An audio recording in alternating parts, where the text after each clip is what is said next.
दोस्तों, ये जो कहानी है ये बहुत ही खास है। यह कहानी है त्रिया चरित्र की। जो भी बंदा, जो भी मनुष्य इस कहानी को पूरा सुनेगा वह कभी भी अपने जीवन में धोखा नहीं खाएगा। इस कहानी को सुनने के बाद आप अपने जीवन में कई तरह के बदलाव ला सकते हैं। इस संसार में ऐसी औरतें भी हैं जो सुंदर और सुशील औरतों को भी बदनाम कर देती हैं। हो सके तो इस कहानी को पूरा सुनिए, और अगर आप इस कहानी को पूरा सुनेंगे तो ही आपको कहानी का असली मतलब समझ में आएगा। इससे पहले कि आप इस कहानी में खो जाएं, चैनल को सब्सक्राइब करना ना भूले। चलिए अब शुरू करते हैं। बहुत समय पहले की बात है। किसी राज्य में एक राजा रहा करता था। वह राजा बहुत ही धर्मात्मा राजा था। उसके राज्य की चर्चा बहुत दूर दूर तक फैली हुई थी। उस राजा का एक पुत्र था। उसकी उम्र कुछ ज्यादा नहीं थी, लगभग 12 या 13 वर्ष की होगी। वह राजकुमार बहुत ही सुंदर था। राजा उसकी शादी कर देता है। जब राजा ने उसकी शादी की तो राजकुमार मात्र 14 वर्ष का था। तभी उसकी शादी कर दी। राजा अब बूढ़ा हो चुका था।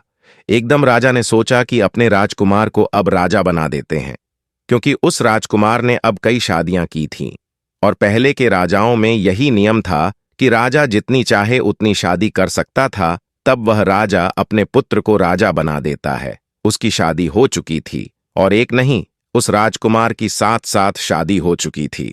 वह राजकुमार जो कि राजा बना था, अपनी पढ़ाई लिखाई फिर भी कर रहा था। वह रोज गुरुकुल पढ़ने के लिए जाता था। एक दिन की बात है, जब वह राजकुमार पढ़ने के लिए विद्यालय जा रहा था तो रास्ते में उसे एक पनिहार मिली। वह पनिहार भी बहुत सुंदर थी। पनिहार ने राजकुमार से पूछा कि राजा, आप रोज कहाँ जाते हैं? राजकुमार कहता है कि मैं रोज पढ़ने के लिए, विद्या ग्रहण करने के लिए अपने गुरु के पास गुरुकुल जाता हूं। तो वह कहती है कि यह तो अच्छी बात है, लेकिन यह बताइए, आपने त्रिया चरित्र पढ़ा है? राजकुमार कहता है, नहीं, मैंने यह कभी नहीं पढ़ा। पनिहार कहती है कि आप त्रिया चरित्र अवश्य पढ़ो। राजकुमार कहता है कि यह चिड़िया चरित्र क्या होता है? पनिहार ने कहा कि आप यह बात अपने गुरु से जाकर पूछना और त्रिया चरित्र अवश्य पढ़ना। राजकुमार कहता है, मैं आज ही जाऊंगा और अपने गुरु से जाकर पूछ लूंगा कि आपने मुझे त्रिया चरित्र क्यों नहीं पढ़ाया। इतनी बात कहने के बाद वह राजकुमार वहां से चल देता है। उस पनिहार की बात सुनकर वह राजकुमार गुस्से में था। उसकी आंखें लाल थीं।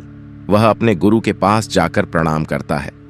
गुरुजी ने पूछा कि बेटा, क्या हुआ? आज तुम बहुत ही क्रोध में दिखाई दे रहे हो, और तुम्हारी आंखें लाल क्यों हैं? क्या बात है, मुझे बताओ। राजकुमार ने क्रोध में जवाब दिया कि गुरुदेव, आपने मुझे त्रिया चरित्र क्यों नहीं पढ़ाया? ये बात आपने मुझसे क्यों छुपाई?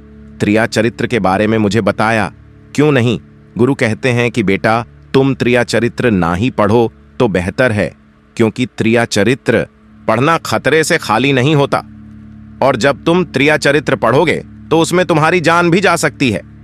राजकुमार कहता है कि गुरुदेव, आप इसकी चिंता ना करें, अपनी रक्षा हम खुद ही कर लेंगे। आप केवल मुझे त्रिया चरित्र पढ़ाइए। गुरुदेव कहते हैं कि ठीक है। अगर अब तुमने हट कर ही ली तो फिर वह उसे त्रिया चरित्र पढ़ाने लगते हैं। त्रिया चरित्र पढ़ते पढ़ते राजकुमार को 1 साल हो गया, और जब 1 वर्ष हो गया तो गुरु ने कहा कि बेटा, अब तुम्हारी पढ़ाई पूरी हो चुकी है। अब तुम घर जा सकते हो और आराम से अपने राज्य को चला सकते हो। अब तुम्हें यहां आने की कोई आवश्यकता नहीं है। राजकुमार कहता है, ठीक है गुरुदेव। राजकुमार जैसे ही जाने को होता है, तब गुरुदेव उसे रोक लेते हैं और कहते हैं कि बेटा, मैं तुम्हें एक ऐसा गुटखा देता हूं। यह गुटखा जब तुम अपने कानों में लगाओगे तो कोई भी तुम्हें पहचान नहीं पाएगा, और तुम उसे पहचान लोगे। राजकुमार वह गुटखा अपने हाथों में ले लेता है। इस गुटखे को ले जाओ और रात के 12 बजे, आज ही रात में, अपने महल से निकलकर जंगल की तरफ जाना और पूर्व दिशा की ओर जाना। और जब तुम पूर्व दिशा की ओर जाओ तो यह गुटखा अपने कान में लगा लेना और वहीं पर खड़े हो जाना। राजकुमार कहता है कि ठीक है, मैं ऐसा ही करूंगा। और राजकुमार आ जाता है। जब रात के 12 बज जाते हैं तो उस राजकुमार की 7 पत्नियां सो जाती हैं। आधी रात के समय वह राजकुमार अपने हाथों में गुटखा लेकर महल से जंगल की तरफ चल देता है। राजा जंगल में पूर्व दिशा की ओर जाता है, और वहां जाकर वह अपने कानों में गुटखा लगा लेता है और वहीं पर खड़ा हो जाता है। तो उसने क्या देखा? उसने देखा कि वही पनिहार जो मुझे रास्ते में मिली थी, वह पनिहार खाना लेकर जंगल की ओर जा रही है। वहां थोड़ी ही दूरी पर एक संत अपनी कुटिया में रहते थे। वह पनिहार संत के पास खाना लेकर जा रही है। राजा ने देखा कि यह तो वही पनिहार है जिसने मुझसे कहा था त्रिया चरित्र की पढ़ाई पढ़ो, लेकिन पनिहार उस राजा को नहीं पहचान पाई, क्योंकि राजा के कानों में गुटका लगा हुआ था। गुटका लगा होने की वजह से राजा किसी को भी पहचान सकता था। राजा ने अपने मन में सोचा कि चलो उसके पीछे चलते हैं। यह आधी रात को भोजन लेकर संत की कुटिया की तरफ क्यों जा रही है? इसका क्या कारण है? वह राजकुमार भी उसके पीछे पीछे छुपा हुआ चल देता है। अब वह पनिहार उस साधु की कुटिया में खाना लेकर पहुंचती है। उस बाबा के पास एक जादू की पोटली थी। वह बाबा जादूगर था। राजा पीछे पीछे गया और वह छुप करके देख रहा था कि वह पनिहार और बाबा मिलकर क्या करेंगे। बाबा ने पनिहार से कहा, अरे ओ पनिहार, पहले तो तुम मुझे यह बताओ कि आज आने में इतनी देर कैसे हो गई। हाथ जोड़कर पनिहार कहने लगी कि महात्मा जी, मेरा विवाह हो चुका है और मेरे पति मुझे ले जाने के लिए आए हैं। वह हमें लेकर कल चले जाएंगे, इसलिए हमें उन्हें सुलझाने में थोड़ी देर लग गई और इसीलिए यहाँ आने में देर हो गई। जब यह बात साधु ने सुनी कि उसका विवाह हो चुका है और का पति उसे लेने आया है, तो बाबा कहता है, हे पनिहार, इसका मतलब है कि तुम अपने पति के साथ जाना चाहती हो, तो फिर हमारे पास क्यों आई हो? पनिहार कहती हैं कि मैं आपके बिना नहीं रह सकती, आपके बिना नहीं जी सकती हूं। तो बाबा कहता है कि हे पनिहार, इसके लिए तुम्हें एक काम करना होगा। साधु एक बड़ा सा चाकू निकालता है और पहाड़ से कहता है, हे पनिहार, जाओ अपने पति की गर्दन काट कर यहाँ ले आओ। अपने उस पति को मार दो जो हमारे और तुम्हारे बीच में दरार बन रहा है। तब मैं तुम्हें रख लूंगा, तुमसे विवाह करूंगा, तुम्हें अपनी पत्नी बनाऊंगा। बिना कुछ सोचे समझे वह चाकू को ले लेती है और दौड़ते हुए अपने घर जाती है। तब उसका पति सो रहा होता है। वहां जाकर अपने पति की गर्दन काट देती है और उसकी गर्दन को लेकर साधु के पास आती है। और जो राजकुमार थे उसके पीछे पीछे वह सारा कारनामा देख रहे थे। जब साधु ने देखा कि अपने पति को मार करके उसकी गर्दन यहां लेकर आई है, तो साधु को बहुत ही गुस्सा आया और उसने उसे लात मारी और कहा, भाग जाओ यहां से। जब तू अपने पति की नहीं हो सकी, जिसके साथ तूने 7 फेरे लिए, तो तू मेरी क्या होगी? जल्दी भाग जाओ यहां से। अगर तुम मेरे पास दोबारा आई तो तुझे जीवित नहीं छोड़ूंगा। साधु की यह बात सुनकर उस पनिहार को ऐसा लगा जैसे उसके पैरों तले जमीन खिसक गई हो। फिर भी अपने पति की कटी हुई गर्दन घर लेकर के आई और उसकी गर्दन जोड़ देती है और वहीं पर बैठ जाती है। और इधर जैसे ही सवेरा हुआ, अपने पति के पास बैठकर रोने लगती है और चिल्लाने लगती है। कहती है, देखो देखो, किसी ने मेरे पति की हत्या कर दी। रात में उस पनिहार का सारा कारनामा वह राजकुमार देख चुका था। इधर गांव वाले कुछ पनिहार के घर चले जाते हैं और उसके पति की लाश को लेकर गांव के बाहर जाते हैं उसका दाह संस्कार करने के लिए। और वह पनिहार भी पीछे से भागती हुई रोती हुई चली जा रही थी और उसके पीछे उधर राजकुमार भी जा रहे थे, जो कि अपने राज्य के राजा बन चुके थे। पनिहार भागती चिल्लाती हुई पहुंची और कहने लगी कि मैं तो सती बनूंगी। अगर जब मेरे पति ही नहीं रहे तो ऐसे जीवन का क्या फायदा? मैं भी इन्हीं के साथ सती हो जाऊंगी। राजा को उसकी बातें सुनकर हंसी आ जाती है और फिर राजा कहता है, त्रिया चरित्र, ना जाने कोई और खसम मार के सती हुए राजकुमार की बात कोई और तो नहीं समझ पाया। लेकिन वह पहाड़ समझ जाती है और कहती है कि राजा साहब, आप हमारे ऊपर हैं, यह बात कह रहे हैं, लेकिन चलिए कोई बात नहीं, मैं सती हो जाऊंगी। पहाड़ कहती है कि जाते जाते मैं तुम्हें एक बात बताती हूं। राजकुमार कहता है, क्या बता? पहाड़ कहती हैं कि राजा साहब, आप जब चटाई पर बैठे तो उस चटाई को झाड़ कर बैठना। राजा कहता है कि यह पनिहार क्या कह रहा है? मैं तो राजा हूं भला, मुझे चटाई पर बैठने की क्या आवश्यकता? पहाड़ कहती है कि नहीं, जब भी तुम्हें किसी नौबत से चटाई पर बैठना पड़े तो तुम चटाई को झाड़ कर बैठना। राजकुमार कहता है कि चलो ठीक है, अगर तुम कह रही हो तो मैं ऐसा ही करूंगा। कहने के बाद वह अपने पति के साथ सती हो जाती है और राजकुमार उनका अंतिम संस्कार करवाकर अपने घर को आ जाते हैं। इसी तरीके से पूरा दिन व्यतीत हुआ और उधर जब दूसरी रात आई, अपने गुरु के कहने के अनुसार वह गुटखा कान में लगाया और पूर्व दिशा की ओर जाकर उस स्थान पर जाकर खड़ा हो गया जहां पर पिछली रात खड़ा हुआ था। दूसरी रात को राजकुमार ने क्या देखा? उसकी 7 पत्नियां भोजन की थाली लेकर अपने अपने हाथों में लेकर उसी बाबा की कुटिया की तरफ जा रही हैं। जैसे ही राजा ने अपनी 7 पत्नियों को उस बाबा की कुटिया की तरफ जाते हुए देखा तो राजकुमार के पैरों तले जमीन खिसक गई। वह अपने मन में सोचने लगा कि आखिर यह क्या चक्कर है। तभी उनमें से एक रानी राजकुमार को देख लेती है, लेकिन वह रानी राजकुमार को नहीं पहचान पाई, क्योंकि राजकुमार अपने कानों में गुटका लगाए हुए थे। उस गुटके की वजह से राजा को कोई पहचान नहीं पाता था। उनमें से एक रानी कहती है कि यह लड़के इतनी रात को यहां क्यों खड़ा है। बिना कुछ सोचे समझे राजकुमार ने थाली अपने हाथों में ले ली और अपनी रानियां के साथ कुटिया तक जाने लगा। जब 7 रानियां उस राजकुमार के साथ उस कुटिया तक पहुंचती हैं, राजकुमार कुछ भी नहीं बोल रहा था, क्योंकि राजकुमार देखना चाहता था कि हमारे प्यार में ऐसी क्या कमी है जो हमारी 7 रानियां इस बाबा के पास आती हैं, और इस साधु के पास ऐसा क्या है जो हमारे पास नहीं है। वह राजकुमार छुप करके सब जानना चाहता था। इधर जब वह 7 रानियां राजकुमार को लेकर के साधु के पास पहुंची तो महात्मा राजकुमार को देख करके कहता है कि यह कौन है। तो 7 रानियां कहती हैं कि महात्मा जी, यह बालक हमें रास्ते में मिला, इसने हमारी सहायता की तो हम इसे अपने साथ लेकर आ गए। रानी कहती हैं कि एक काम करते हैं, इसे आज रात यही रहने देते हैं, कल सुबह होते ही यह चला जाएगा। वह साधु उनकी बातों को मान लेता है और अपने एक शिष्य को बुलाकर उससे कहता है कि आज रात के लिए इस बालक की रुकने की व्यवस्था कर दो। वो शिष्य उस राजकुमार को लेकर के एक कमरे में जाता है।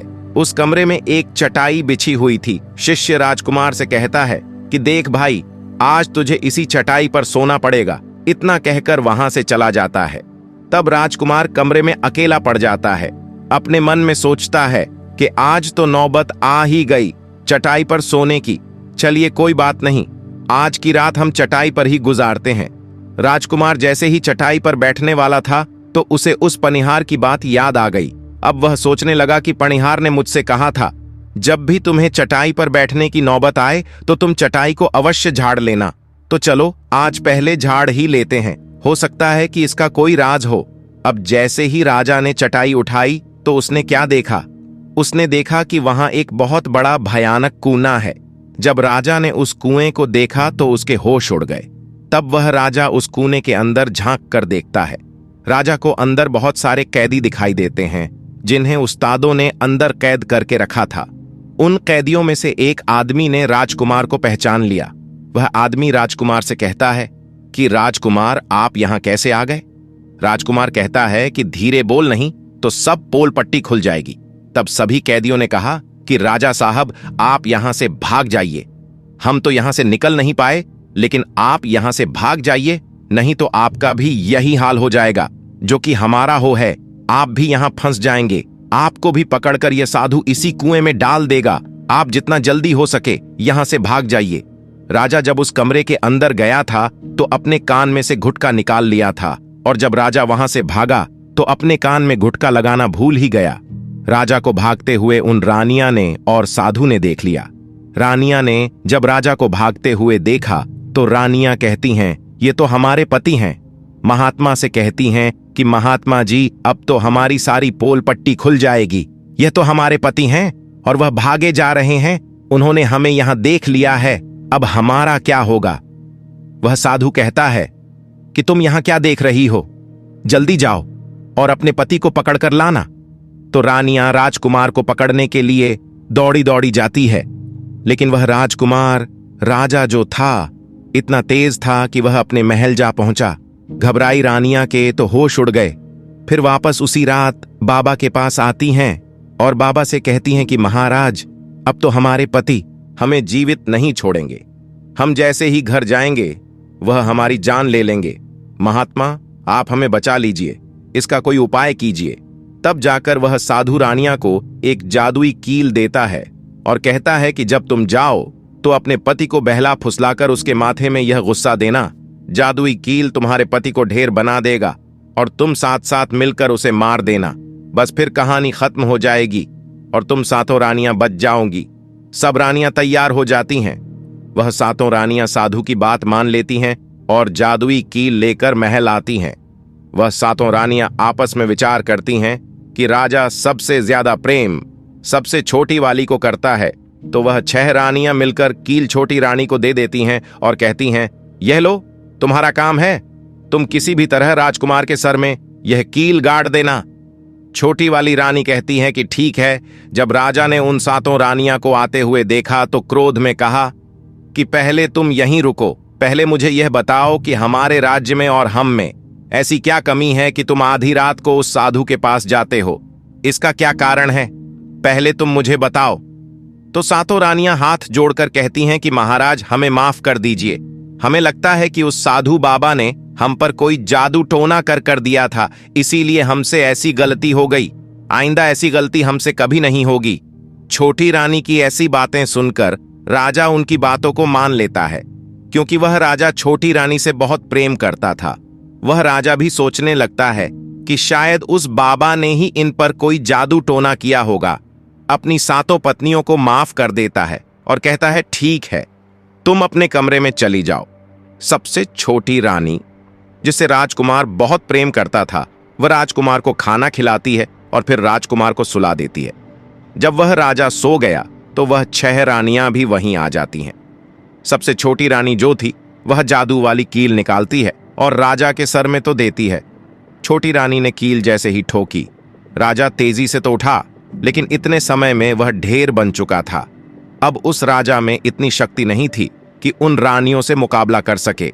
वह 7 रानियां जो थीं, वह राजा को पकड़ने लगी, लेकिन राजा फिर भी हिम्मत नहीं हारा। अपने महल की खिड़की से कंध कर राजा भागते भागते अपने गुरु के पास पहुंच गया और कहने लगा कि गुरुजी, मुझे माफ कीजिए, मेरी जान बचाइए, नहीं तो मैं मारा जाऊंगा। गुरु कहते हैं कि बेटा, मैं तुमसे कहा था कि तुम त्रिया चरित्र मत सीखो, इसमें जान भी जा सकती है, अब सीखो। त्रिया चरित्र देखा, इसका नतीजा राजकुमार कहता है, गुरुदेव मुझे माफ कर दो और जल्दी मेरी जान बचाओ, नहीं तो मैं मारा जाऊंगा। मेरी पत्नी ने मेरे सर में जादुई कील ठोकी है, जिसकी वजह से मैं ढेर बन चुका हूं।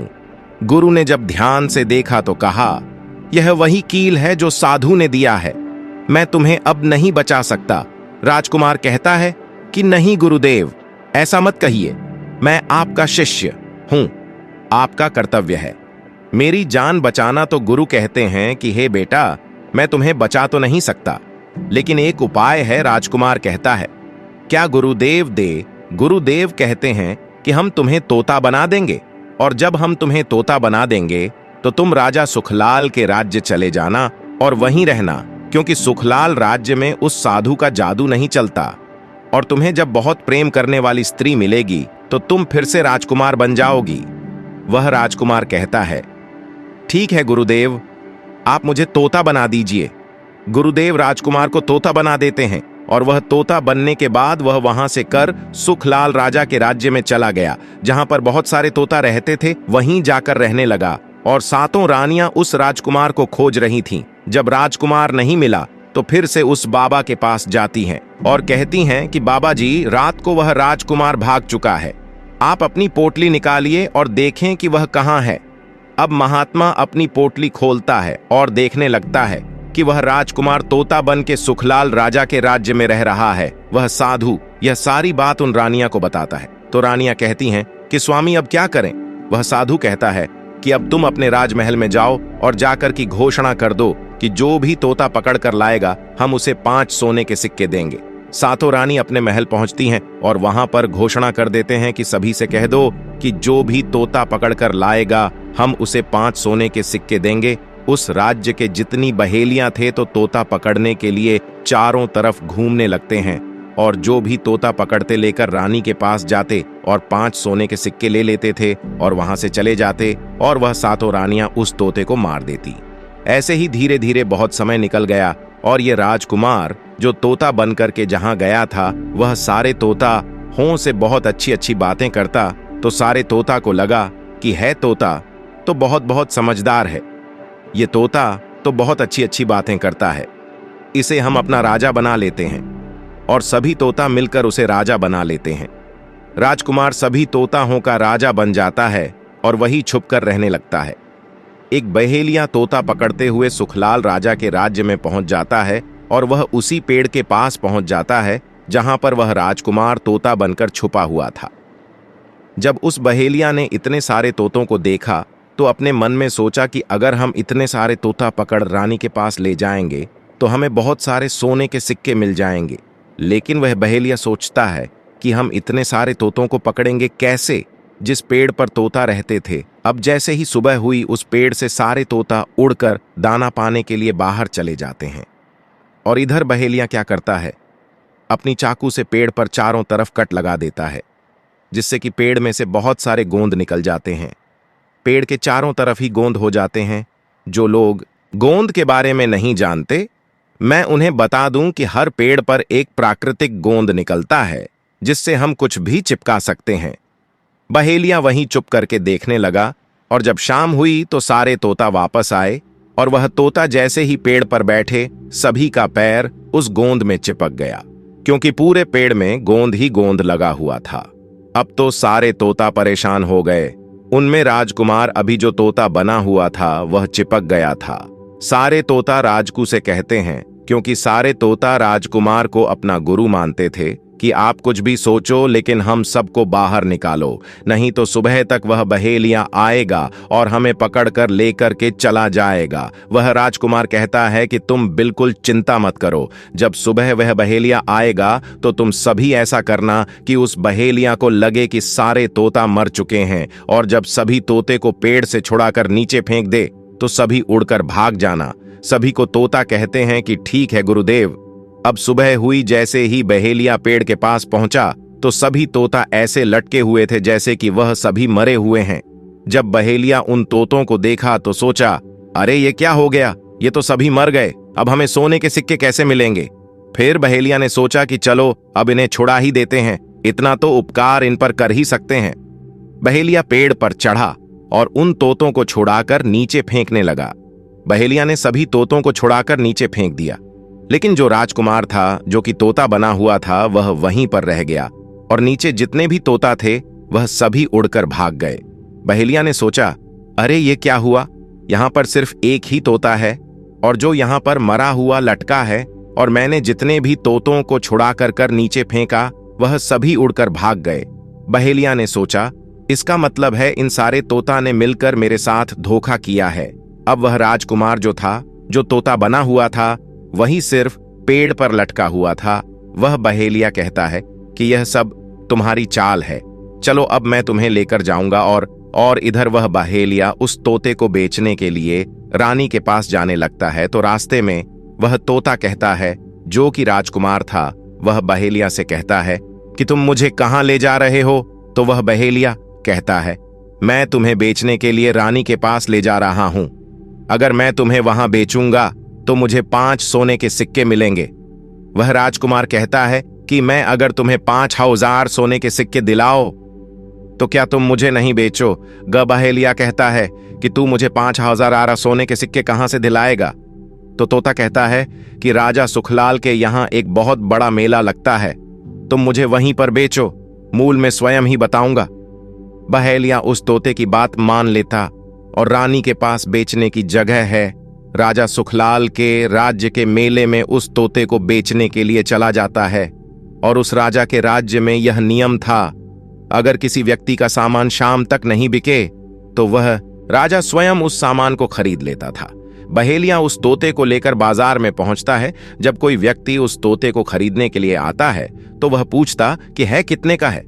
तो वह बहेलिया कहता है कि तोता अपना दाम स्वयं बताएगा। तो वह तोता अपना दाम इतना बता देता कि कोई भी व्यक्ति उसे खरीद ही नहीं पाता। ऐसे ही करते करते शाम हो गई, सभी अपने अपने दुकान लेकर चले गए। अब मेला पूरी तरह से उजड़ गया था, वहां बस एक बहेलिया और एक तोता ही रह गए थे। इधर राजा ने अपने सिपाहियों को आदेश दिया कि जाओ देख कर आओ कि कहीं किसी का सामान तो नहीं रह गया है। जब राजा के सिपाही आए तो उन्होंने देखा कि एक बहेलिया तोता को लेकर बैठा हुआ है। तो सिपाही बहेलिया से कहते हैं, क्यों बहेलिया, तुम्हारा तोता क्यों नहीं बिका, तुम इसे कितने में बेच रहे हो। तो वह तोता कहता है कि जो इन्हें 500 सोने के सिक्के देगा वही मुझे खरीद पाएगा। उस तोते की बात सुनकर वह सिपाही आश्चर्य में पड़ जाते हैं और सोचते हैं कि अरे, यह तोता तो अपना मूल्य स्वयं बताता है। राजा के पास जाते हैं और राजा को सारी बात बताते हैं और कहते हैं कि एक बहेलिया एक तोता लेकर बैठा हुआ है, लेकिन वह तोता अपना मूल्य स्वयं बताता है। वह इतना महंगा बताता है कि कोई भी उसे खरीद नहीं पाता। चलिए हम खरीदेंगे, अगर नहीं खरीदेंगे तो हमारी बदनामी होगी कि राजा के बाजार में बिका नहीं। और वह है नाराज होकर चला गया। राजा अपने मंत्रियों के साथ अपने रथ पर सवार होकर बाजार में पहुंचता है। कहता है, इसका क्या मूल्य है? हाथ जोड़कर बहेलिया कहता है कि राजा साहब अपना मूल्य तोता स्वयं ही बताएगा महाराज। फिर तोते से पूछा तो तोते ने बताया कि राजा साहब जो इन्हें 5 हद सोने के सिक्के देगा वही मुझे खरीद पाएगा। राजा अपने सिपाहियों से 5 हद सोने के सिक्के मंगवा है और बहेलिया को पकड़ा देता है और तोता को लेकर अपने महल चला जाता है। वह बहुत ही बुद्धिमान था, क्योंकि वह राजा था। वह तोता राजा को बहुत अच्छी अच्छी बातें बताने लगता है। जब राजा पर कोई खतरा आने वाला होता तभी वह तोता बता देता कि राजा साहब आप पर यह खतरा आने वाला है। सब उस तोते से बहुत अधिक प्रेम करने लगते हैं। जब ये बात सुखलाल राजा की रानियों को पता चली कि राजा एक ऐसा तोता लेकर आए हैं जो कि तोता बोलता है और बहुत अच्छी अच्छी बातें बताता है, तो रानियां राजा से कहती हैं, उस तोता को मेरे पास भिजवा दीजिए। हम भी उस तोता को देखना चाहते हैं, हम उस तोता से बातें करना चाहते हैं। राजा अपने मंत्रियों से कहकर वह तोता रानियों के पास भिजवा देता है। रानी उस तोते से बातें करके बहुत खुश हो जाती हैं। वह रानियां भी तोते से बहुत प्रेम करने लगते हैं और कहती हैं कि अरे वाह रे तोते, इसीलिए राजा साहब ने तुझे 500 सोने के सिक्के देकर खरीदा है। राजा की एक पुत्री थी जो कि बहुत सुंदर थी। रानी अपनी पुत्री से कहती है कि आज से तुम ही इस तोते का ध्यान रखोगे और कल तुम इसे अच्छे से ढोकर नहला देना। वह राजकुमारी भी उस तोते से बहुत प्रेम करती हैं। जैसे ही सुबह हुआ, राजकुमारी उस तोते को लेकर नहलाने जाती है। राजकुमारी उसे नहला रही थी तो उसने देखा कि तोता के सर पर कील सा कुछ लगा हुआ है। राजकुमारी उस कील को निकाल देती है। कील निकालते ही वह तोता पहले वाला एक सुंदर सा राजकुमार बन जाता है। उसे देखकर राजकुमारी घबरा जाती है। राजकुमार कहता है कि तुम घबराओ नहीं, यह कि वापस से मेरे सर में तो दो, मैं वापस से तोता बन जाऊंगा और उसके बारे में मैं तुम्हें त्र में बताऊंगा। तुरंत ही राजकुमारी उस कील को राजकुमार के सर में लगा देती है। तुरंत ही वह तोता बन जाता है। फिर रात्रि में राजकुमारी उस तोते को लेकर अपने कमरे में जाती है और उसके सर से कील निकाल देती है और फिर से वह राजकुमार बन जाता है। फिर सारी दास्तां बस राजकुमारी को बताता है और कहता है, माफ करना, यह दास्तान तुम किसी को बताना नहीं तो मेरी जान चली जाएगी राजकुमारी। इसके बारे में किसी को नहीं बताती। दिन भर वह तोता रहता है। रात को राजकुमारी उस तोते को अपने कमरे में ले जाती और उसके माथे से कील निकाल देती। वह राजकुमार बन जाता और रात में वह दोनों साथ में ही रहते और ऐसे ही धीरे धीरे समय निकलता गया और राजकुमारी को राजकुमार से प्रेम हो जाता है। इधर क्या हुआ कि जो राजकुमार की पत्नियों थी वह बहुत सारे तोता मरवा देती हैं, लेकिन जो राजकुमार तोता बना हुआ था वह उन्हें नहीं मिलता है और वे उस साधु के पास जाते हैं और कहती हैं, हे महात्मा, हमारे पति तो अभी तक हमें नहीं मिले, हम अब क्या करें, उन्हें कैसे मारे। वह साधु फिर से अपनी पोटली खोलता है, देखता है कि वह राजकुमार तोता बन के अभी तक उस राजा के महल में रह रहा है। साधु रानियों से कहता है कि तुम एक काम करो कि तुम नृत्य कला सीखो, हम सभी मिलकर उस राजा की इधर नृत्य कला करने जाएंगे और जब राजा हम पर प्रसन्न हो जाएगा और हमें कुछ मांगने को कहेगा तो हम उस तोते को ही मांग लेंगे और फिर आसानी से उसे मार देंगे। धीरे धीरे समय बीता। साधु तबला बजाता और सातों रानी पूरी तरह से नृत्य कला सीख चुकी थी। अब साधु को लगा कि हम सफलता प्राप्त कर सकते हैं और उस तोते को उस राजा से मांग सकते हैं। साधु और रानियां नृत्य कला वाली स्त्रियों का भेष बनाकर राजा सुखलाल के दरबार में पहुंचता है। तब राजा उस साधु से पूछता है कि आप लोग कौन हैं, यहां क्यों आए हैं? साधु कहता है कि हम सब नृत्य कला वाले हैं, आपके महल में हम नृत्य कला दिखाना चाहते हैं। अब राजा सुखपाल को भी गाने बजाने का बहुत ही शौक था, तो वह मान जाते हैं। उधर वह साधु अपना गाना बजाना चालू कर देता है। जब उनके गाने बजाने की आवाज तोता के कानों में पहुंची तो तोता समझ गया कि वह साधु हमारी सातों रानियां को लेकर भेष बदल कर यहां पर आ गया है। अब हमारी जान नहीं बचेगी। जब तक हुई तो राजकुमारी उस तोते को लेकर अपने कमरे में जाती, उस तोते के सर से कील निकालती है और वह तोता राजकुमार बन जाता है। वह राजकुमार सारी बातें उस राजकुमारी को बताता है, कहता है कि देखो, जो यह गाने बजाने वाले आए हैं वही साधु है। वह अपने गाने बजाने से राजा को खुश कर देगा और बदले में मुझे मांग लेगा और ले जाकर मुझे मार देगा। वह राजकुमार कहता है कि सुनो राजकुमारी, जब राजा आदेश देखी कि तोता को लेकर आओ तो तुम मुझे मत देना। जब राजा खुद मुझे यही लेने आएगा तब भी तो मुझे मत देना। कहना कि तोता को नहीं दूंगी, और जब राजा ना माने, राजा तुमसे जिद करें और तोता मांगे तो तुम गुस्से में आकर पिंजरे को फेंक देना। उसके बाद अपने बचने का रास्ता हम खुद ही ढूंढ लेंगे। राजकुमारी कहती हैं कि ठीक है। वहां पूरी रात गाना बजाना हुआ तो राजा प्रसन्न होकर उनसे कहते हैं कि मांगो, क्या मांगना चाहते हो। वह साधु कहता है कि जो आपके पास तोता है, जो आप कुछ दिनों पहले ही खरीदे हैं, वह तोता आप मुझे दे दो। राजा कहता है ठीक है। राजा अपने मंत्री को आदेश देता है कि जाओ उस तोते को लेकर आ। मंत्री राजकुमारी के पास पहुंचता है और कहता है यह तोता मुझे दे दो। राजकुमारी कहती है नहीं, मैं तो नहीं दूंगी। मंत्री कहता है कि देखिए, आप जिद मत कीजिए। राजकुमारी कहती हैं कि तुम जाओ और मेरे पिताजी को यहां भेज दो, वह आकर इसे ले जाएंगे। मंत्री राजा को जाकर सारी बात बताता है। तब राजा खुद यही आता है उस तोते को लेने के लिए। वह राजा जाकर कहता है कि बेटे, यह तोता मुझे दे दो। यह नृत्य कला वाले को देना है, जो रात भर यहां गाना बजाना किए हैं, ये उन्हें देना है। तो राजकुमारी कहती हैं कि पिताजी, यह तोता मैं नहीं दूंगी। क्रोध में आकर राजा कहने लगा कि बिटिया, कैसी बातें कर रही हो, इसे देने का मैंने वादा किया है। जब राजकुमारी ने राजा को क्रोध में देखा तो राजकुमारी को भी गुस्सा आ गया और राजकुमारी क्रोध में पिंजरे को जमीन पर फेंक देती है।